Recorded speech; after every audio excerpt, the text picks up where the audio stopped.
Voilà ce qu'on nous dit d'un virus. Il ne peut vivre et se multiplier que s'ils ont infecté une cellule. C'est ainsi qu'un virus laissé en dehors, écoutez, en dehors d'un organisme vivant, ne peut survivre que quelques dizaines de minutes. Donc, ce n'est même pas des secondes, c'est des minutes. Donc, il est là comme ça. Lui aussi, il a peur. Il dit, mon Dieu, est-ce qu'il n'y a pas quelqu'un qui peut passer par là, me toucher et puis ne pas se laver les mains?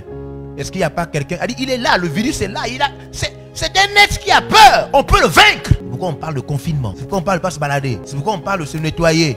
Parce qu'on peut le vaincre. On nous dit qu'il ne peut pas survivre. Il dure juste quelques dizaines de minutes. Alors, mais s'il réussit à contaminer une cellule, la cellule contaminée peut être une bactérie, un parasite.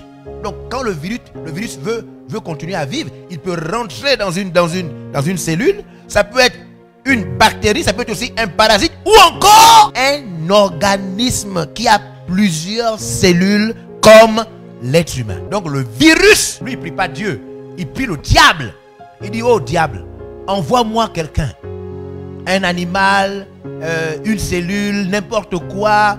Même un homme qui a beaucoup de cellules à l'intérieur de lui.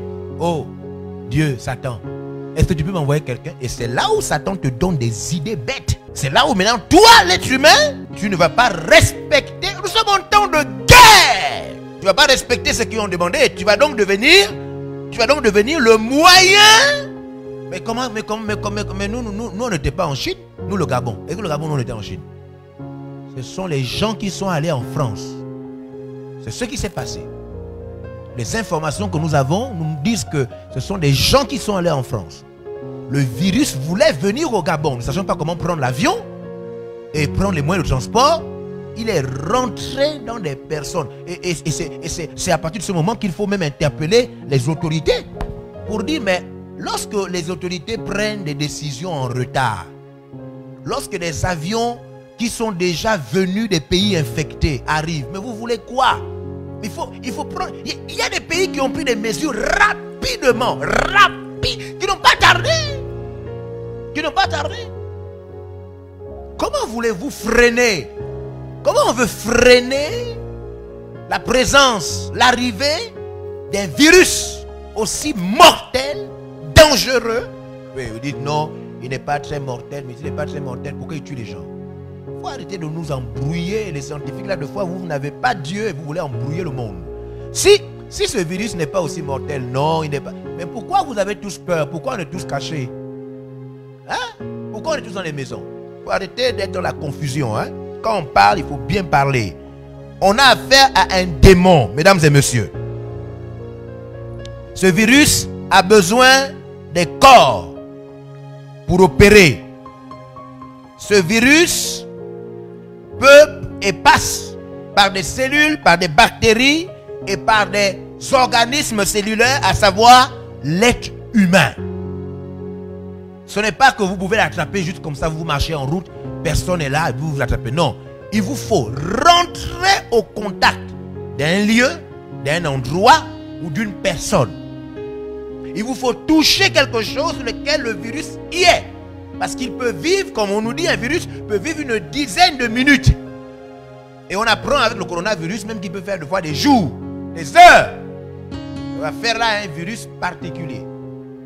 Alors, je ne suis pas un scientifique, je fais juste la lecture pour nous donner une idée de notre ennemi. Nous avons donc un vrai ennemi. Première chose, je vous ai dit dès le départ que pour aller à la guerre contre ce virus, il vous faut la foi. J'ai déterminé ce que c'est la foi. La foi, c'est quoi?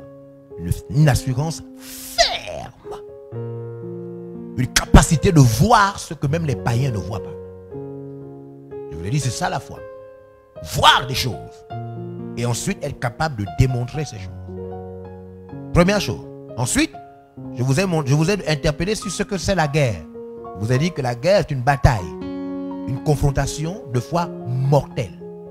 Et je vous ai dit que dans la guerre, il y a deux éléments importants. Premier élément, choisissez votre camp. En choisissant votre camp, vous aurez donc les habitudes de votre camp. Vous aurez les comportements de votre camp. Et vous aurez, s'il vous plaît, les agissements responsables liés à votre camp. Parce que si vous ne choisissez pas votre camp, vous pouvez être d'un camp tout en ayant les habitudes qui favorisent le camp adverse. J'espère que vous m'avez bien suivi. Donc il vous faut choisir d'abord votre camp. C'est en fonction de votre camp que vous allez comprendre les habitudes exigées à votre camp. Et le deuxième élément, toujours de la guerre, c'est savoir qui est votre ennemi.